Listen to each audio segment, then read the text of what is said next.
25 அதிகாரம். கர்த்தாவே, நீரே என் தேவன். உம்மை உயர்த்தி உமது நாமத்தை துதிப்பேன். நீர் அதிசயமானவைகளை செய்தீர். உமது பூர்வ ஆலோசனைகள் சத்தியமும் உறுதியுமானவைகள். நீர் நகரத்தை மண்மேடும் அரணான பட்டணத்தை பாழுமாக்கினீர். அந்நியரின் ராஜதானியை ஊராயிராதபடிக்கும் என்றைக்கும் கட்டப்படாதபடிக்கும் செய்தீர். ஆகையால் பலத்த ஜனங்கள் உம்மை மகிமைப்படுத்துவார்கள். கொடூரமான ஜாதிகளின் நகரம் உமக்கு பயப்படும். கொடூரமானவர்களின் சீரல் மதிலை மோதியடிக்கிற பெரு வெள்ளத்தைப் போலிருக்கையில், நீர் ஏழைக்கு பலனும் நெருக்கப்படுகிற எளியவனுக்கு திடனும் பெருவெள்ளத்துக்கு தப்பும் அடைக்கலமும் வெயிலுக்கு ஒதுங்கும் நிழலுமானீர். வறட்சியான இடத்தின் காங்கை மேகத்தினால் தணிவது போல் அந்நியரின் மும்முரத்தை தணிய பண்ணுவீர். மேகத்தின் நிழலினால் வெயில் தணிகிறது போல் பலவந்தரின் ஆரவாரம் தணியும். சேனைகளின் கர்த்தர் இந்த மலையிலே சகல ஜனங்களுக்கும் ஒரு விருந்தை ஆயத்தப்படுத்துவார். அது கொழுமையான பதார்த்தங்களும் பழமையான திராட்சரசமும் ஊனும் நிணமும் உள்ள பதார்த்தங்களும் தெளிந்த பழமையான திராட்சரசமும் நிறைந்த விருந்தாயிருக்கும். சகல ஜனங்கள் மேலும் உள்ள முக்காட்டையும் சகல ஜாதிகளையும் மூடியிருக்கிற மூடலையும் இந்த மலையிலே அகற்றி போடுவார். அவர் மரணத்தை ஜெயமாக விழுங்குவார். கர்த்தராகிய தேவன் எல்லா முகங்களிலுமிருந்து கண்ணீரை துடைத்து தமது ஜனத்தின் நிந்தையை பூமியிலிராத படிக்கு முற்றிலும் நீக்கிவிடுவார். கர்த்தரே இதைச் சொன்னார். அக்காலத்திலே, இதோ, இவரே நம்முடைய தேவன், இவருக்காக காத்திருந்தோம், இவர் நம்மை இரட்சிப்பார். இவரே கர்த்தர், இவருக்காக காத்திருந்தோம், இவருடைய இரட்சிப்பினால் களி கூர்ந்து மகிழுவோம் என்று சொல்லப்படும். கர்த்தருடைய கரம் இந்த மலையிலே தங்கும். கூளம் எருக்களத்தில் மிதிக்கப்படுவது போல மோவாப் அவர் கீழ் மிதிக்கப்பட்டு போம். நீந்துகிறவன் நீந்துவதற்காக தன் கைகளை விரிப்பது போல் அவர் தமது கைகளை அவர்கள் நடுவிலே விரித்து அவர்கள் பெருமையையும் அவர்கள் கைகளின் சதி சற்பனைகளையும் தாழ்த்தி விடுவார். அவர் உன் மதில்களுடைய உயர்ந்த அரணை கீழே தள்ளி தாழ்த்தி தரையிலே தூளாக அழிப்பார். 26 அதிகாரம். அக்காலத்திலே யூதா தேசத்தில் பாடப்படும் பாட்டாவது: பெலனான நகரம் நமக்கு உண்டு, இரட்சிப்பையே அதற்கு மதிலும் அரணுமாக ஏற்படுத்துவார். சத்தியத்தை கைக்கொண்டு வருகிற நீதியுள்ள ஜாதி உள்ளே பிரவேசிப்பதற்காக வாசல்களை திறவுங்கள். உம்மை உறுதியாய் பற்றி கொண்ட மனதையுடையவன் உம்மையே நம்பியிருக்கிறபடியால் நீர் அவனை பூரண சமாதானத்துடன் காத்துக்கொள்வீர். கர்த்தரை என்றென்றைக்கும் நம்புங்கள். கர்த்தராகிய யேகோவா நித்திய கன்மலையாயிருக்கிறார். அவர் உயரத்திலே வாசமாயிருக்கிறவர்களையும் கீழே தள்ளுகிறார், உயர்ந்த நகரத்தையும் தாழ்த்துகிறார். அவர் தரை மட்டும் தாழ்த்தி அது மண்ணாகும் மட்டும் இடிய பண்ணுவார். கால் அதை மிதிக்கும். சிறுமையானவர்களின் காலும் எளிமையானவர்களின் அடிகளுமே அதை மிதிக்கும்.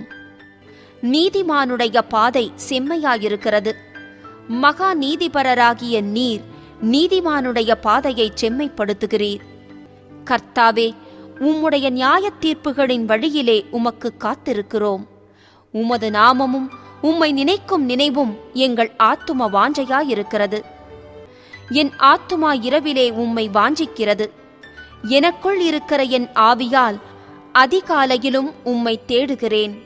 உம்முடைய நியாய தீர்ப்புகள் பூமியிலே நடக்கும்போது பூச்சக்கரத்து குடிகள் நீதியை கற்றுக்கொள்வார்கள். துன்மார்க்கனுக்கு தயை செய்தாலும் நீதியை கற்றுக்கொள்ளான். நீதியுள்ள தேசத்திலும் அவன் அநியாயம் செய்து கர்த்தருடைய மகத்துவத்தை கவனியாதே போகிறான். கர்த்தாவே, உமது கை ஓங்கி இருக்கிறது, அவர்கள் அதை காணாதிருக்கிறார்கள். ஆனாலும் உமது ஜனத்துக்காக நீர் கொண்ட வைராக்கியத்தைக் கண்டு வெட்கப்படுவார்கள். அக்கினி உம்முடைய சத்துருக்களை பட்சிக்கும். கர்த்தாவே, எங்களுக்கு சமாதானத்தை கட்டளையிடுவீர். எங்கள் கிரியைகளையெல்லாம் எங்களுக்காக நடத்தி வருகிறவர் நீரே. எங்கள் தேவனாகிய கர்த்தாவே, உம்மையல்லாமல் வேறே ஆண்டவன்மார் எங்களை ஆண்டார்கள். இனி உம்மை மாத்திரம் சார்ந்து உம்முடைய நாமத்தை பிரஸ்தாபப்படுத்துவோம். அவர்கள் செத்தவர்கள் ஜீவிக்க மாட்டார்கள். மாண்ட ராட்சதர் திரும்ப எழுந்திரார்கள். நீர் அவர்களை விசாரித்து சங்கரித்து அவர்கள் பேரையும் அழிய பண்ணினீர். இந்த ஜாதியை பெருக பண்ணினீர். கர்த்தாவே, இந்த ஜாதியை பெருக பண்ணினீர். நீர் மகிமைப்பட்டீர். தேசத்தின் எல்லை எல்லாவற்றையும் நெடுந்தூரத்தில் தள்ளி வைத்தீர். கர்த்தாவே, நெருக்கத்தில் உம்மை தேடினார்கள். உம்முடைய தண்டனை அவர்கள் மேலிருக்கையில் அந்தரங்க வேண்டுதல் செய்தார்கள். கர்த்தாவே, பேறுகாலம் சமீபித்திருக்கையில் வேதனைப்பட்டு தன் அம்பாயத்தில் கூப்பிடுகிற கர்ப்பவதியைப் போல உமக்கு முன்பாக இருக்கிறோம். நாங்கள் கர்ப்பமாயிருந்து வேதனைப்பட்டு காற்றை பெற்றவர்களைப் போல் இருக்கிறோம். தேசத்தில் ஒரு இரட்சிப்பையும் செய்ய மாட்டாதிருக்கிறோம். பூச்சக்கரத்து குடிகள் விழுகிறதுமில்லை. மரித்த உம்முடையவர்கள் பிரேதமான என்னுடையவர்களோடே கூட எழுந்திருப்பார்கள். மண்ணிலே தங்கியிருக்கிறவர்களே, விழித்து கெம்பீரியுங்கள். உம்முடைய பனி பூண்டுகளின் மேல் பெய்யும் பனி போல் இருக்கும். மரித்தோரை பூமி புறப்பட பண்ணும். என் ஜனமே, நீ போய் உன் அறைகளுக்குள்ளே பிரவேசித்து உன் கதவுகளை பூட்டிக் கொண்டு சினம் கடந்து போகும் மட்டும் கொஞ்ச நேரம் ஒளித்துக்கொள். இதோ, பூமியினுடைய குடிகளின் அக்கிரமத்தின் நிமித்தம் அவர்களை விசாரிக்கும்படி கர்த்தர் தம்முடைய ஸ்தானத்திலிருந்து புறப்பட்டு வருவார். பூமி தன் இரத்தப் பழிகளை வெளிப்படுத்தி தன்னிடத்தில் கொலை செய்யப்பட்டவர்களை இனி மூடாதிருக்கும். 27 அதிகாரம். அக்காலத்திலே கர்த்தர் லிபியாதான் எனும் நீண்ட பாம்பை, லிபியாதான் எனும் கோணலான சர்ப்பத்தையே கடிதும் பெரிதும் பலத்ததுமான தமது பட்டயத்தால் தண்டிப்பார். சமுத்திரத்தில் இருக்கிற வலு சர்ப்பத்தை கொன்று போடுவார். அக்காலத்திலே நல்ல திராட்சரசத்தை தரும் திராட்சத் தோட்டம் உண்டாயிருக்கும். அதை குறித்து பாடுங்கள். கர்த்தராகிய நான் அதை காப்பாற்றி அடிக்கடி அதற்கு தண்ணீர் பாய்ச்சி ஒருவரும் அதை சேதப்படுத்தாத படிக்கு அதை இரவும் பகலும் காத்துக்கொள்வேன். உக்கிரம் என்னிடத்தில் இல்லை. முட்செடியையும் நெரிஞ்சிலையும் எனக்கு விரோதமாய் யுத்தத்தில் கொண்டு வருகிறவன் யார்? நான் அவைகள் மேல் வந்து அவைகளை ஏகமாய் கொளுத்தி விடுவேன். இல்லாவிட்டால் அவன் என் பலனை பற்றி கொண்டு என்னோடே ஒப்புரவாகட்டும். அவன் என்னோடே ஒப்புரவாகான். யாக்கோபு வேர் பற்றி இஸ்ரவேல் பூத்து காய்த்து உலகத்தை பல நாள் நிரப்பும் நாட்கள் வரும். அவர் அவனை அடித்தவர்களை அடித்தது போல இவனை அடிக்கிறாரோ? அவர்கள் கொல்லப்படும் கொலையாய் இவன் கொல்லப்படுகிறானோ? தேவரீர் ஜனத்தை துரத்தி விடுகையில் மட்டாய் அதனோடே வழக்காடுகிறீர். கொண்டல் காற்றடிக்கிற நாளிலே அவர் தம்முடைய கடுங்காற்றினால் அதை விலக்கி விடுகிறார். ஆகையால் அதனால் யாக்கோபின் அக்கிரமம் நிக்கிரகம் பண்ணப்படும். தோப்பு விக்கிரகங்களும் சிலைகளும் இனி நிற்காதபடி அவர்கள் பலிபீடங்களின் கல்லுகளையெல்லாம் நொறுக்கப்பட்ட சுண்ணாம்பு கல்லுகளாக்கி விடும்போது அவர்களுடைய பாவத்தை அவர் அகற்றுவார் என்பதே அதனால் உண்டாகும் பலன். அரணான நகரம் அபாந்தரையாகும். அந்த வாசஸ்தலம் தள்ளுண்டு வனாந்தரத்தைப் போல விட்டுவிடப்பட்டதாயிருக்கும். கன்று குட்டிகள் அங்கே மேய்ந்து அங்கே படுத்துக்கொண்டு அதன் தழைகளை தின்னும். அதன் கொப்புகள் உலரும் போது ஒடிந்து போம். ஸ்திரீகள் வந்து அவைகளை கொளுத்தி விடுவார்கள். அது உணர்வுள்ள ஜனமல்ல. ஆகையால் அதை உண்டாக்கினவர் அதற்கு இரங்காமலும் அதை உருவாக்கினவர் அதற்கு கிருபை செய்யாமலும் இருப்பார். அக்காலத்திலே கர்த்தர் ஆற்றங்கரையின் விளைவு தொடங்கி எகிப்தின் நதி மட்டும் போரடிப்பார். இஸ்ரவேல் புத்திரரே, நீங்கள் ஒவ்வொருவராய் சேர்க்கப்படுவீர்கள். அக்காலத்திலே பெரிய எக்காளம் ஊதப்படும். அப்பொழுது அசீரியா தேசத்திலே சிதறடிக்கப்பட்டவர்களும் எகிப்து தேசத்திலே துரத்திவிடப்பட்டவர்களும் வந்து எருசலேமிலுள்ள பரிசுத்த பர்வதத்திலே கர்த்தரை பணிந்து கொள்ளுவார்கள். 28 அதிகாரம். எப்பிராயீமுடைய வெறியரின் பெருமையான கிரீடத்துக்கு ஐயோ! மதுபானத்தால் மயக்கமடைந்தவர்களின் செழிப்பான பள்ளத்தாக்குடைய கொடுமுடியின் மேலுள்ள அலங்கார ஜோடிப்பு வாடிப்போகும் புஷ்பமே! இதோ, திராணியும் வல்லமையும் உடைய ஒருவன் ஆண்டவரிடத்தில் இருக்கிறான். அவன் கல்மழை போலவும் சங்கார புசல் போலவும் புரண்டு வருகிற பெருவெள்ளம் போலவும் வந்து கையினாலே அதை தரையில் தள்ளிவிடுவான். எப்பிராயீமுடைய வெறியரின் பெருமையான கிரீடம் காலால் மிதித்து போடப்படும். செழிப்பான பள்ளத்தாக்குடைய கொடுமுடியின் மேலுள்ள அலங்கார ஜோடிப்பாகிய வாடிய புஷ்பம் பருவகாலத்துக்கு முன் பழுத்ததும் காண்கிறவன் பார்த்து அது தன் கையில் இருக்கும்போதே விழுங்குகிறதுமான முதல் கனியைப் போல இருக்கும். அக்காலத்திலே சேனைகளின் கர்த்தர் தமது ஜனத்தில் மீதியானவர்களுக்கு மகிமையான கிரீடமாகவும் அலங்காரமான முடியாகவும், நியாயம் விசாரிக்க உட்காருகிறவனுக்கு நியாயத்தின் ஆவியாகவும், யுத்தத்தை அதன் வாசல் மட்டும் திருப்புகிறவர்களின் பராக்கிரமமாகவும் இருப்பார். ஆனாலும் இவர்களும் திராட்சரசத்தால் மயங்கி மதுபானத்தால் வழிதப்பிப் போகிறார்கள். ஆசாரியனும் தீர்க்கதரிசியும் மதுபானத்தால் மதிமயங்கி திராட்சரசத்தால் விழுங்கப்பட்டு சாராயத்தினால் வழிதப்பி தீர்க்க தரிசனத்தில் மோசம் போய் நியாயம் தீர்க்கிறதில் இடறுகிறார்கள். போஜன பீடங்களெல்லாம் வாந்தியினாலும் அசுத்தத்தினாலும் நிறைந்திருக்கிறது, சுத்தமான இடமில்லை. 9. அவர் யாருக்கு அறிவை போதிப்பார்? யாருக்கு உபதேசத்தை உணர்த்துவார்? பால் மறந்தவர்களுக்கும் முலை மறக்க பண்ணப்பட்டவர்களுக்குமே. கற்பனையின் மேல் கற்பனையும் கற்பனையின் மேல் கற்பனையும் பிரமாணத்தின் மேல் பிரமாணமும் பிரமாணத்தின் மேல் பிரமாணமும் இங்கே கொஞ்சமும் அங்கே கொஞ்சமுமாம் என்கிறார்கள். பரியாச உதடுகளினாலும் அந்நிய பாஷையினாலும் இந்த ஜனத்தோடே பேசுவார். இதுவே நீங்கள் இளைத்தவனை இளைப்பார பண்ணத்தக்க இளைப்பாறுதல், இதுவே ஆறுதல் என்று அவர்களோடே அவர் சொன்னாலும் கேட்க மாட்டோம் என்கிறார்கள். ஆதலால் அவர்கள் போய் பின்னிட்டு விழுந்து நொறுங்கும்படிக்கும் சிக்குண்டு பிடிபடும்படிக்கும் கர்த்தருடைய வார்த்தை அவர்களுக்கு கற்பனையின் மேல் கற்பனையும் கற்பனையின் மேல் கற்பனையும் பிரமாணத்தின் மேல் பிரமாணமும் பிரமாணத்தின் மேல் பிரமாணமும் இங்கே கொஞ்சமும் அங்கே கொஞ்சமுமாக இருக்கும். ஆகையால் எருசலேமிலுள்ள இந்த ஜனத்தை ஆளுகிற நிந்தனைக்காரரே, கர்த்தருடைய வார்த்தையை கேளுங்கள். நீங்கள் மரணத்தோடே உடன்படிக்கையும் பாதாளத்தோடே ஒப்பந்தமும் பண்ணினோம். வாதை பெருவெள்ளமாய் புரண்டு வந்தாலும் எங்களை அணுகாது. நாங்கள் பொய்யை எங்களுக்கு அடைக்கலமாக்கி மாயையின் மறைவிலே வந்து அடைந்தோம் என்கிறீர்களே. ஆதலால் கர்த்தராகிய ஆண்டவர் உரைக்கிறதாவது, இதோ அஸ்திபாரமாக ஒரு கல்லை நான் சீயோனிலே வைக்கிறேன். அது பரீட்சிக்கப்பட்டதும் விலையேற பெற்றதும் திட அஸ்திபாரமுள்ளதுமான மூளைக்கல்லாயிருக்கும். விசுவாசிக்கிறவன் பதறான். நான் நியாயத்தை நூலும் நீதியை தூக்கு நூலுமாக வைப்பேன். பொய்யென்னும் அடைக்கலத்தை கல்மழை அழித்துவிடும், மறைவிடத்தை ஜலப்பிரவாகம் அடித்து கொண்டு போகும். நீங்கள் மரணத்தோடு செய்த உடன்படிக்கை விருதாவாகி நீங்கள் பாதாளத்தோடு செய்த ஒப்பந்தம் நிற்காதே போம். வாதை புரண்டு வரும்போது அதன் கீழ் மிதிக்கப்படுவீர்கள். அது புரண்டு வந்த மாத்திரத்தில் உங்களை அடித்து கொண்டு போம்.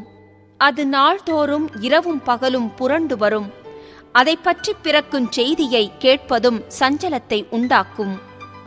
கால் நீட்ட படுக்கையின் நீளம் போதாது, மூடிக்கொள்ள போர்வையின் அகலமும் போதாது. கர்த்தர் தமது கிரியையாகிய அபூர்வமான கிரியையை செய்யவும் தமது வேலையாகிய அபூர்வமான வேலையை நிறைவேற்றவும் அவர் பெராத்சீம் மலையிலே எழும்பினது போல எழும்பி கிபியோனின் பள்ளத்தாக்கில் கோபங்கொண்டது போல கோபங்கொள்வார். இப்பொழுதும் உங்கள் கட்டுகள் பலத்து போகாதபடிக்கு பரியாசம் பண்ணாதிருங்கள். தேசம் அனைத்தின் மேலும் நிர்ணயிக்கப்பட்ட சங்காரத்தின் செய்தியை சேனைகளின் கர்த்தராகிய ஆண்டவராலே கேள்விப்பட்டிருக்கிறேன். செவி கொடுத்து என் சத்தத்தை கேளுங்கள். நான் சொல்வதை கவனித்து கேளுங்கள். உழுகிறவன் விதைக்கிறதற்காக நாள்தோறும் உழுகிறதுண்டோ? தன் நிலத்தை கொத்தி நாள்தோறும் பரம்படிக்கிறது உண்டோ? அவன் அதை மேலாக நிரவின பின்பு அதற்கேற்ற இடத்தில் உளுந்தை தெளித்து சீரகத்தை தூவி முதல் தரமான கோதுமையையும் தெரிந்து கொண்ட வார்கோதுமையையும் கம்பையும் விதைக்கிறான் அல்லவோ? 26. அவனுடைய தேவன் அவனை நன்றாய் போதித்து அவனை உணர்த்துகிறார். உளுந்து தூலத்தாலே போரடிக்கப்படுகிறதில்லை. சீரகத்தின் மேல் வண்டிலின் உருளை சுற்றவிடப்படுகிறதுமில்லை. உளுந்து கோலினாலும் சீரகம் மிலாற்றினாலும் அடிக்கப்படும். அப்பத்துக்கு தானியம் இடிக்கப்படும். இடைவிடாமல் அவன் அதை போரடிக்கிறதில்லை. அவன் தன் வண்டிலின் உருளையால் அதை நசுக்குகிறதுமில்லை, தன் குதிரைகளால் அதை நொறுக்குகிறதுமில்லை. இதுவும் சேனைகளின் கர்த்தராலே உண்டாகிறது. அவர் ஆலோசனையில் ஆச்சரியமானவர், செயலில் மகத்துவமானவர். 29ஆம் அதிகாரம். தாவீது வாசம் பண்ணின நகரமாகிய அரியேலே, அரியேலே, ஐயோ! வருஷா வருஷம் பண்டிகைகளை அனுசரித்து வந்தாலும் அரியேலுக்கு இடுக்கம் உண்டாக்குவேன். அப்பொழுது துக்கமும் சலிப்பும் உண்டாகும். அது எனக்கு அரியேலாகத்தான் இருக்கும். உன்னை சூழ பாளையமிறங்கி உன்னை தெற்றுகளால் முற்றிக்கை போட்டு உனக்கு விரோதமாக கொத்தளங்களை எடுப்பிப்பேன். அப்பொழுது நீ தாழ்த்தப்பட்டு தரையிலிருந்து பேசுவாய். உன் பேச்சு பணிந்ததாய் மண்ணிலிருந்து புறப்பட்டு உன் சத்தம் அஞ்சனம் பார்க்கிறவனுடைய சத்தத்தைப் போல் தரையிலிருந்து முணுமுணுத்து உன் வாக்கு மண்ணிலிருந்து கசுகுசென்று உரைக்கும்.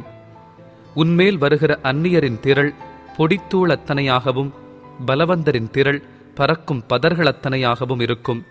அது திடீரென்று சடுதியாய் சம்பவிக்கும். இடிகளினாலும் பூமி அதிர்ச்சியினாலும் பெரிய இரைச்சலினாலும் பெருங்காற்றினாலும் புசலினாலும் பட்சிக்கிற அக்னி ஜுவாலையினாலும் சேனைகளின் கர்த்தராலே விசாரிக்கப்படுவாய். அரியேலின் மேல் யுத்தம் பண்ணுகிற திரளான சகல ஜாதிகளும் அதின்மேலும் அதன் அரண்மேலும் யுத்தம் பண்ணி அதற்கு இடுக்கன் செய்கிற அனைவரும் ராக்கால தரிசனமாகிய சொப்பனத்தை காண்கிறவர்களுக்கு ஒப்பாயிருப்பார்கள். அது பசியாயிருக்கிறவன் தான் புசிக்கிறதாக சொப்பனம் கண்டும் விழிக்கும் போது அவன் வெறுமையாயிருக்கிறது போலவும், தாகமாயிருக்கிறவன் தான் குடிக்கிறதாக சொப்பனம் கண்டும் விழிக்கும் போது அவன் விடாய்த்து தவனத்தோடு இருக்கிறது போலவும் சீயோன் மலைக்கு விரோதமாக யுத்தம் பண்ணுகிற திரளான சகல ஜாதிகளும் இருக்கும். தரித்து நின்று திகையுங்கள், பிரமித்து கூப்பிடுங்கள். வெறுத்திருக்கிறார்கள், திராட்சரசத்தினால் அல்ல; தள்ளாடுகிறார்கள், மதுபானத்தினால் அல்ல.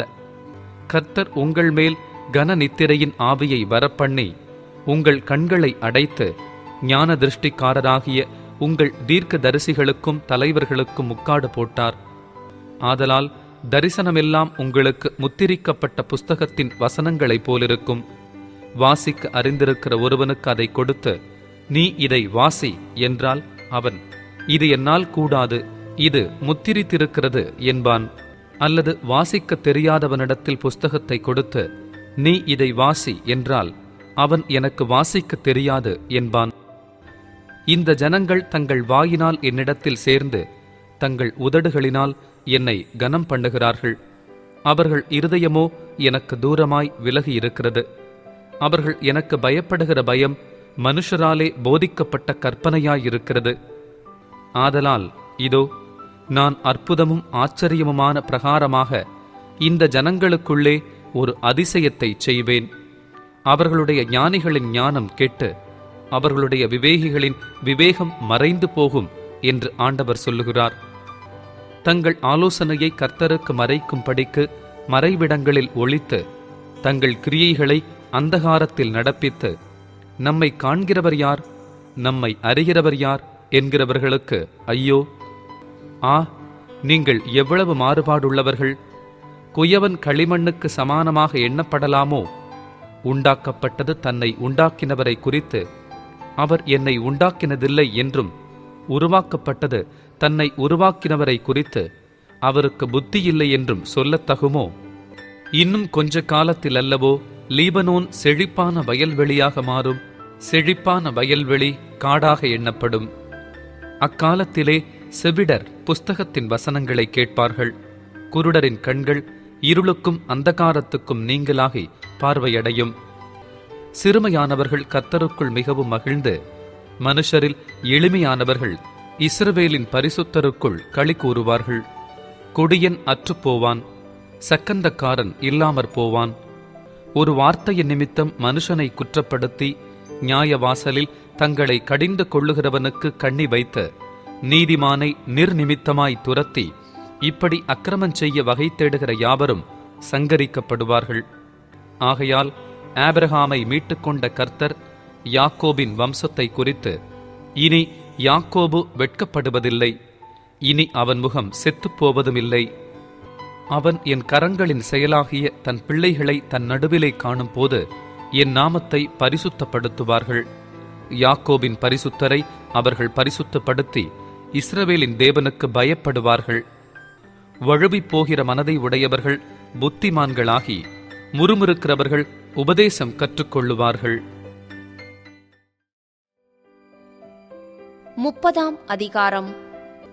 பாவத்தோடே பாவத்தை கூட்டும்படி என்னை அல்லாமல் ஆலோசனை பண்ணி என் ஆவியை அல்லாமல் தங்களை மூடிக்கொள்ள பார்க்கிறவர்களும், என் வாக்கை கேளாமல் பார்வோனின் பெலத்தினாலே பெலக்கவும் எகிப்தின் நிழலிலே ஒதுங்கவும் வேண்டும் என்று எகிப்துக்குப் போகிறவர்களுமாகிய முரட்டாட்டமுள்ள புத்திரருக்கு ஐயோ என்று கர்த்தர் சொல்லுகிறார்.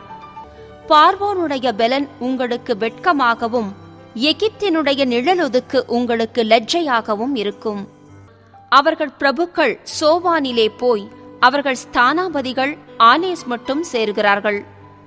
ஆனாலும் தங்கள் சகாயத்துக்கும் பிரயோஜனத்துக்கும் உதவாமல் வெட்கத்துக்கும் நிந்தைக்குமே உதவும் ஜனத்தினாலே யாவரும் வெட்கப்படுவார்கள். தெற்கே போகிற மிருக ஜீவன்களின் பாரம், துஷ்ட சிங்கமும் கிழச்சிங்கமும் விரியனும் பறக்கிற கொள்ளிவாய்ச் சர்ப்பமும் வருகிறதும் நெருக்கமும் இடுக்கமும் அடைவிக்கிறதுமான தேசத்துக்கு அவர்கள் கழுதை மரிகளுடைய முதுகின் மேல் தங்கள் ஆஸ்திகளையும் ஒட்டகங்களுடைய முதுகின் மேல் தங்கள் பொக்கிஷங்களையும் தங்களுக்கு உதவாத ஜனத்தண்டைக்கு ஏற்றிக் கொண்டு போகிறார்கள். எகிப்தியர் சகாயம் பண்ணுவது வியர்த்தமும் வீணுமாம். ஆகையால் சும்மா இருப்பதே அவர்களுக்கு பெலன் என்று அதற்காக கூறுகிறேன். இப்பொழுது நீ போய் இது பிற்காலத்துக்கு என்றென்றைக்கும் இருக்கும்படி இதை அவர்களுக்கு முன்பாக ஒரு பலகையில் எழுதி ஒரு புஸ்தகத்தில் வரை. இவர்கள் கலகமுள்ள ஜனங்களும் பொய் பேசுகிற பிள்ளைகளும் கர்த்தருடைய வேதத்தை கேட்க மனதில்லாத புத்திரருமாயிருக்கிறார்கள். இவர்கள் தரிசனக்காரரை நோக்கி தரிசனம் காண வேண்டாம் என்றும் ஞான திருஷ்டிக்காரரை நோக்கி யதார்த்தமாய் எங்களுக்கு தரிசனம் சொல்லாமல் எங்களுக்கு இதமான சொற்களை உரைத்து மாயமானவைகளை திருஷ்டியுங்கள் என்றும், நீங்கள் வழியை விட்டு பாதையினின்று விலகி இஸ்ரவேலின் பரிசுத்தரை எங்கள் முன்பாக இராமல் ஓயப்பண்ணுங்கள் என்றும் சொல்லுகிறார்கள். நீங்கள் இந்த வார்த்தையை வெறுத்து இடுக்கமும் தாறுமாறும் செய்கிறதை நம்பி அதை சார்ந்து கொள்ளுகிறபடியால் இந்த அக்கிரமம் உங்களுக்கு உயர்ந்த சுவரில் விழப்பிதுங்கி நிற்கிறதும் திடீரென்று சடுதியாய் இடியப் போகிறதுமான வெடிப்பைப் போல இருக்கும் என்று இஸ்ரவேலின் பரிசுத்தர் சொல்லுகிறார். அவர்களை அவர் தப்ப விடாமல் உடையும்படி குயக்கலத்தை நொறுக்குவது போல அவர்களை நொறுக்குவார். அடுப்பிலே நெருப்பு எடுக்கிறதற்கும் குளத்திலே தண்ணீர் மொள்ளுகிறதற்கும் நொறுங்கின துண்டுகளில் ஒரு ஓடாகிலும் அகப்படாதே போம். நீங்கள் மனம் திரும்பி அமர்ந்திருந்தால் ரட்சிக்கப்படுவீர்கள். அமரிக்கையும் நம்பிக்கையுமே உங்கள் பெலனாயிருக்கும் என்று இஸ்ரவேலின் பரிசுத்தராயிருக்கிற கர்த்தராகிய தேவன் சொல்லுகிறார். நீங்களோ அப்படி செய்ய மனதாயிராமல், அப்படியல்ல, குதிரைகளின் மேல் ஏறி ஓடிப்போவோம் என்கிறீர்கள். அப்படியே ஓடிப்போவீர்கள்.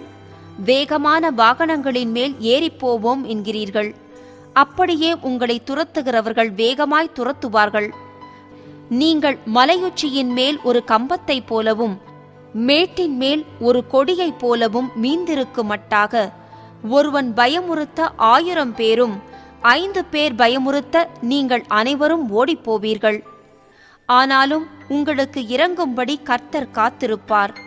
உங்கள் மேல் மனதுருகும்படி எழுந்திருப்பார். கர்த்தர் நீதி செய்கிற தேவன். அவருக்கு காத்திருக்கிற அனைவரும் பாக்கியவான்கள். சீயோனைச் சேர்ந்த ஜனங்கள் எருசலேமில் வாசமாயிருப்பார்கள். இனி நீ அழுது கொண்டிராய். உன் கூப்பிடுதலின் சத்தத்துக்கு அவர் உருக்கமாயிறங்கி அதை கேட்டவுடனே உனக்கு மறு உத்தரவு அருளுவார். ஆண்டவர் உங்களுக்கு துன்பத்தின் அப்பத்தையும் உபத்திரவத்தின் தண்ணீரையும் கொடுத்தாலும் உன் போதகர்கள் இனி ஒருபோதும் மறைந்திருக்க மாட்டார்கள். உன் கண்கள் உன் போதகர்களை காணும். நீங்கள் வலதுபுறமாய் சாயும் போதும் இடதுபுறமாய் சாயும் போதும் வழி இதுவே, இதிலே நடவுங்கள் என்று உங்களுக்கு பின்னாலே சொல்லும் வார்த்தையை உங்கள் காதுகள் கேட்கும். உன் சுரூபங்களை மூடிய வெள்ளித்தகட்டையும் உன் விக்கிரகங்களின் பொன் ஆடையாபரணத்தையும் தீட்டாக எண்ணி அவைகளை தீட்டுப்பட்ட வஸ்திரம் போல எரிந்துவிட்டு அதைச் சீப்போ என்பாய். அப்பொழுது நீ நிலத்தில் விதைக்கும் உன் விதைக்கு அவர் மழையையும் நிலத்தின் பலனாகிய ஆகாரத்தையும் தருவார். அது கொழுமையும் புஷ்டியுமாயிருக்கும். அக்காலத்திலே உன் ஆடு மாடுகள் விஸ்தாரமான மேய்ச்சலுள்ள ஸ்தலத்திலே மேயும். நிலத்தை உழுகிற எருதுகளும் கழுதை மறிகளும் முரத்தினாலும் தூற்றுக்கூடையினாலும் தூற்றப்பட்ட ருசியுள்ள கப்பிகளை தின்னும். கோபுரங்கள் விழுகிற மகா சங்காரத்தின் நாளிலே உயரமான சகல மலைகளின் மேலும் உயரமான சகல மேடுகளின் மேலும் ஆறுகளும் வாய்க்கால்களும் உண்டாகும். கர்த்தர் தமது ஜனத்தின் முறிவை கட்டி அதன் அடிக்காயத்தை குணமாக்கும் நாளிலே சந்திரனுடைய வெளிச்சம் சூரியனுடைய வெளிச்சத்தைப் போலவும் சூரியனுடைய வெளிச்சம் 7 தனையாய் 7 பகலின் வெளிச்சத்தைப் போலவும் இருக்கும். இதோ கர்த்தருடைய நாமம் தூரத்திலிருந்து வரும். அவருடைய கோபம் எரிகிறதும் கனன்று புகைகிறதுமாயிருக்கும். அவருடைய உதடுகள் சினத்தால் நிறைந்து அவருடைய நாவு பட்சிக்கிற அக்கினி போல இருக்கும். நாசம் என்னும் சல்லடையிலே ஜாதிகளை அரிக்கும்படிக்கு அவர் ஊதும் சுவாசம் கழுத்து மட்டும் எட்டுகிற ஆற்று வெள்ளத்தைப் போலவும் ஜனங்களுடைய வாயிலே போட்டு அலைக்கழிக்கிற கடிவாளத்தைப் போலவும் இருக்கும். பண்டிகை ஆசரிக்கப்படும் ராத்திரியிலே பாடுகிறது போல பாடுவீர்கள். கர்த்தருடைய பர்வதமாகிய இஸ்ரவேலின் கன்மலை அண்டைக்குப் போக நாகசுரத்தோடே நடந்து வருகிற போது மகிழுகிறது போல மகிழுவீர்கள். கர்த்தர் மகத்துவமானவர். தமது சத்தத்தை கேட்க பண்ணி உக்கிர கோபத்தினாலும் பட்சிக்கிற அக்கினி ஜுவாலையினாலும் இடி பெருவெள்ளம் கல் மழையினாலும் தமது புயத்தின் வல்லமையை காண்பிப்பார். அப்பொழுது தண்டாயுதத்தினால் அடித்த அசீரியன் கர்த்தருடைய சத்தத்தினாலே நொறுங்குண்டு போவான். கர்த்தர் அவன் மேல் சுமத்தும் ஆக்கினை தண்டம் செல்லுமிடமெங்கும் மேளங்களும் வீணைகளும் அதனுடன் போகும். கொடிய யுத்தங்களினால் அவனை எதிர்த்து யுத்தம் செய்வார். தோப்பேத் ஏற்கனவே ஏற்படுத்தப்பட்டது. ராஜாவுக்கு அது ஆயத்தப்படுத்தப்பட்டது. அதை ஆழமும் விசாலமுமாக்கினார். வேகும்படி அக்கினியும் மிகுந்த விறகும் உண்டு. கர்த்தரின் சுவாசம் கெந்தகத்தீயைப் போல அதை கொளுத்தும்.